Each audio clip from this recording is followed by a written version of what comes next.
Congratulations.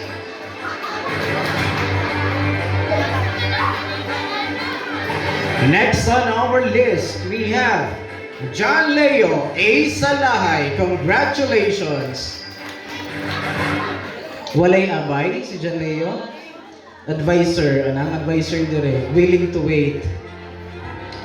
Next on our list, we have Jonas U. Servado. Congratulations, ta si Jonas. Ayun, sino nga ba yun?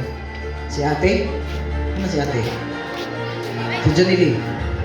Ah, good. Sige. Next on our list, we have Lawrence L. Aquino. Congratulations. Again, these are our distinctive conduct awardees.